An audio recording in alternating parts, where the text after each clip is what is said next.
I coined my own definition of success in 1934 when I was teaching at a high school in South Bend, Indiana, being a little bit disappointed and delusioned perhaps by the way parents of the youngsters in my English classes expected their youngsters to get an A or B. They thought a C was all right for the neighbor's children because the neighbor's children are all average. But they weren't satisfied with their own and would make the teacher feel that they had failed or the youngster had failed, and that's not right. The good Lord in His infinite wisdom didn't create us all equal as far as intelligence is concerned, any more than we're equal as far as size, appearance. Not everybody could earn an A or B, and I didn't like that way of judging, and I did know how the alumni of various schools back in the 30s judged coaches and athletic teams. If you won them all, you were considered to be reasonably successful. Not completely, because I found out we had a number of years at UCLA where we didn't lose a game, but it seemed that we didn't win each individual game by the margin that some of our alumni had predicted, and quite frequently I really felt that they had backed up their predictions in a more materialistic manner. But I was true back in the 30s, so I understood that.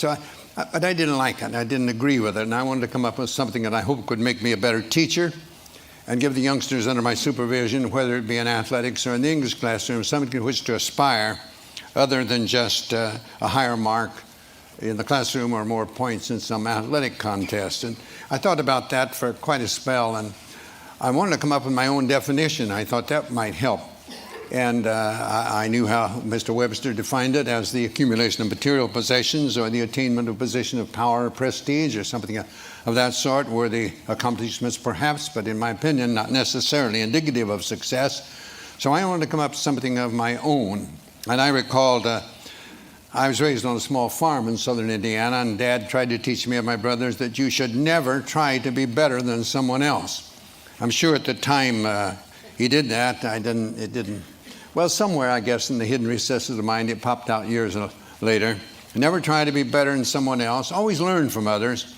And never cease trying to be the best you could be. That's under your control. And if you get too engrossed and involved and concerned in regard to the things over which you have no control, it will adversely affect the things over which you have control. Then I ran across a simple verse that said, "At God's footstool to confess, a poor soul knelt and bowed his head. I failed," he cried. "The Master said, thou didst thy best." That is success. From those things, and one other perhaps, I coined my own definition of success, which is peace of mind attained only through self-satisfaction in knowing you made the effort to do the best of which you're capable. I believe that's true. If you make the effort to do the best of which you're capable, trying to improve the situation that exists for you, I think that's success, and I don't think others can judge that. I think it's like character and reputation. Your reputation is what you're perceived to be. Your character is what you really are, and I think the character is much more important than what you are perceived to be. You'd hope they'd both be good, but they don't necessarily be the same.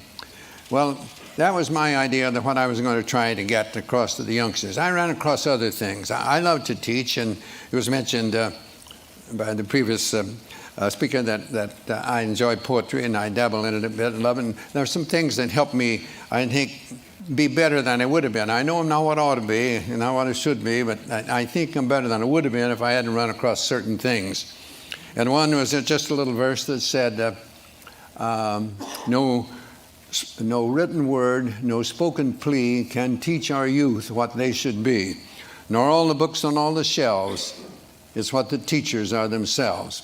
That made an impression on me in the 1930s, and I tried to use that more or less in my teaching, whether it be in sports or whether it be in the English classroom. And I love poetry and always had an interest in that, and somehow, and maybe it's because Dad used to read to us at night with a coal oil lamp. We didn't have electricity in our farm home, and Dad would read poetry to us, so I always liked it. And about the same time that I ran across this one verse, I ran across another one that someone asked a lady teacher why she taught, and she, after some time, she said she wanted to think about that, and then she came up and said, they ask me why I teach, and I reply, where could I find such splendid company? There sits a statesman, strong, unbiased, wise, another later Webster, silver-tongued. A doctor sits beside him whose quick, steady hand may mend a bone or stem the lifeblood's flow. And there a builder, upward rise the arch of that church he builds, wherein that minister may speak the word of God and lead a stumbling soul to touch the Christ. And all about a gathering of teachers, farmers, merchants, laborers, those who work and vote and build and plan and pray into a great tomorrow. And I may say, I may not see the church or hear the word or eat the food their hands may grow, but yet again I may. And later I may say, I knew him once, and he was weak or strong or bold or proud or gay. I knew him once, but then he was a boy. They ask me why I teach, and I reply, where could I find such splendid company? And I believe the teaching profession, it's true, you have so many youngsters, like I think of my youngsters at UCLA, 30-some attorneys, 11 dentists, 10 doctors, many teachers in other professions. And that gives you a great deal of pleasure to see them go on. I've always tried to make the youngsters feel that they're there to get an education, number one. Basketball was second because it's paying their way.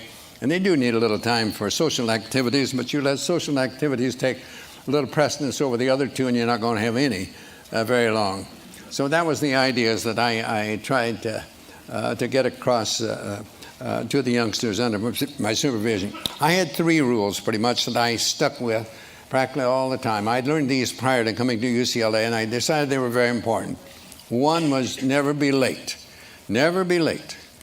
Later on, I had certain things that I had the players, if we're leaving for someone, they had to be neat and clean. There was a time when I made them wear jackets and shirts and ties, and then I saw our chancellor coming to school in denims and turtlenecks, and I thought it was a little not right for me to keep this other, so I let them they had to be neat and clean.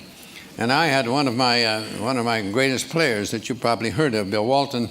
He came and gets the bus. We were leaving for somewhere and to play, and he wasn't clean and neat, so I would let him go. He couldn't get on the bus. He had to go home and get cleaned up to get to the airport if he could. So I was a stickler for that. I believed in that. I believe in time, very important. I believe you should be on time, but I felt at practices, for example, we start on time, we close on time. The youngsters didn't have to feel that we're going to keep them over. When I speak at coaching clinics, I often tell young coaches, in the coaching clinics, more or less, they'll be the younger coaches getting in the profession, and most of them are young, you know, and probably newly married. And I tell them, don't run practices late, because you'll go home in a bad mood, and that's not good for a young married man to go home in a bad mood. When you get older, it doesn't make any difference, but. So I did believe on time. I believe starting on time, and I believe closing on time.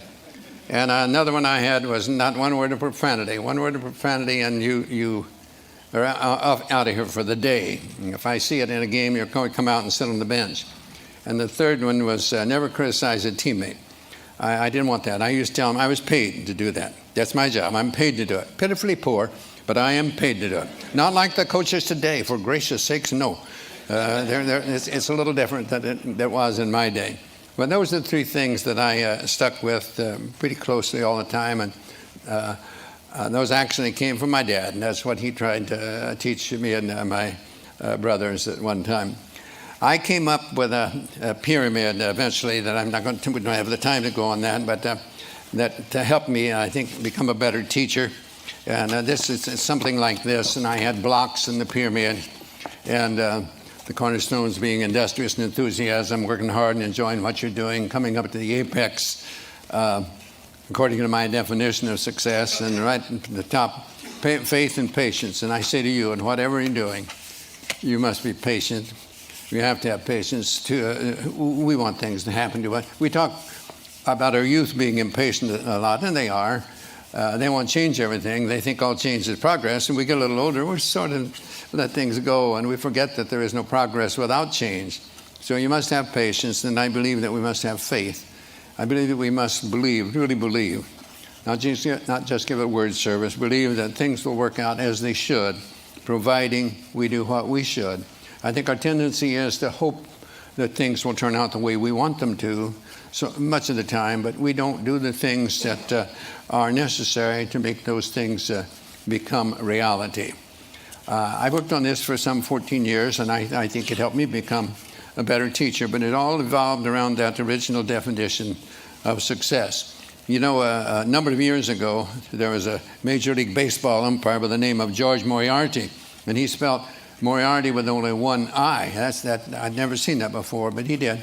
And big league baseball players, they're very perceptive about those things, and they noticed he had only one I in his name. And you'd be surprised how many also told him that was one more than he had in his head at various times.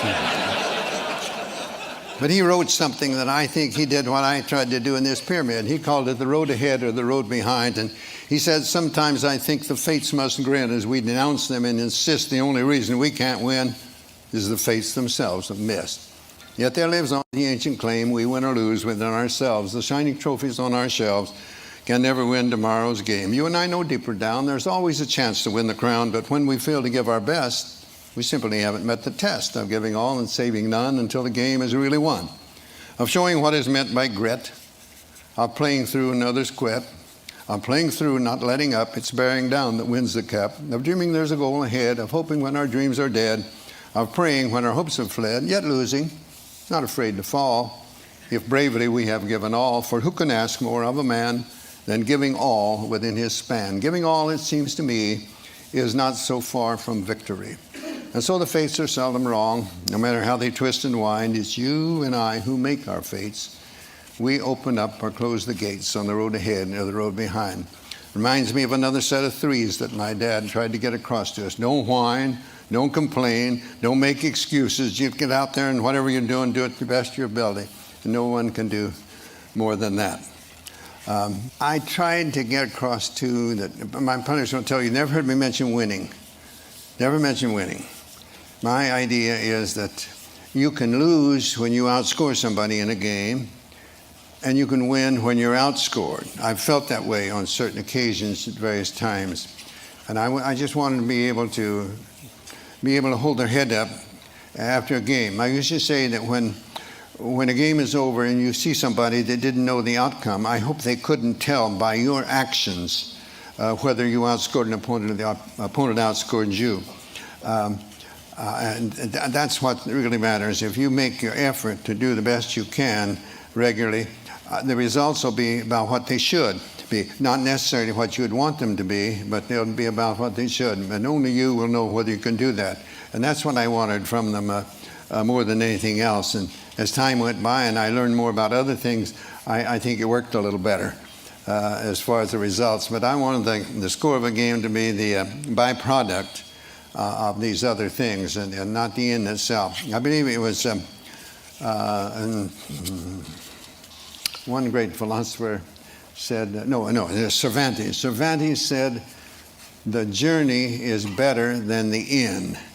And I like that. I think that is. It's getting there. Sometimes when you get there, there's almost a letdown. But it's getting there that's the fun. I like to, as a basketball coach at UCLA, I liked our practices to be the journey. And the game would be the end result. And I'd like to go up and sit in the stands and watch the players play and see whether I'd done a decent job during the week. There again, it's getting the players to get that self-satisfaction, knowing that they've made the effort to do the best of which they are capable. Sometimes I'm asked who was the best player I had over the best teams. I can never answer that. As far as the individual is concerned, I was asked one time about that, and it said, suppose that you in some way could make the perfect player, what would you want? And I said, well, I'd want one that knew why he was at UCLA and to get an education, that was a good student, really knew why he was there in the first place. But I want one that could play too. I'd want one to realize that defense usually wins championships and to work hard on defense. But I'd want one to play offense too. I want him to be unselfish and look for the pass first and not shoot all the time. And I'd want one that could pass and would pass. I've had some that could and wouldn't, and I've had some that would and could. You couldn't. So I wanted that, and I wanted him to be able to shoot from the outside. I wanted to be able to be good inside too. I'd want him to be able to rebound well at both ends too. And why not just take someone like Keith Wilkes and let it go at that? He had the qualifications, and not the only one, but he was one that I used in that particular category because I think he made the effort to become the best. There's a couple. I mentioned in my book, They Call Me Coach, that two players that gave me great satisfaction. It came as close as I think anyone I ever had to reach their full potential. One was Conrad Burke, and one was Doug McIntosh. When I saw them as freshmen on our freshman team, we didn't have freshmen, couldn't play varsity when I taught, and I thought, oh gracious, if these two players, either one of them, they're different years, but I thought about each one of them at the time he was there. Oh, if he ever makes the varsity, our varsity must be pretty miserable if he's good enough to make it. And you know, one of them was a starting player for a season and a half, and the other one was his next year. He played 32 minutes in a national championship game, did a tremendous for us, and the next year he was a starting player on a national championship team. And here I thought he'd never play a minute when it was. So those are the things that give you a great joy and great satisfaction to see one. Neither one of those youngsters could shoot very well, but they had outstanding shooting percentages because they didn't force it. And neither one could jump very well, but they kept good position, and so they did well rebounding. They remembered that every shot is taken, they assumed it'd be missed. I've had too many that stand around, wait to see if it's missed, then they go, it's too late. Somebody else is in there ahead of them. They weren't very quick, but they played good position, kept in good balance. And so they played pretty good defense for us. So they had qualities that they came close to, as close to reaching possibly their full potential as any players I ever had. So I consider them as to be as successful as a Louis Alcindor or a Bill Walton or in many of the others that we had. There were some outstanding players. Have I rambled enough? I was heard that when he makes his appearance, I'm supposed to shut up.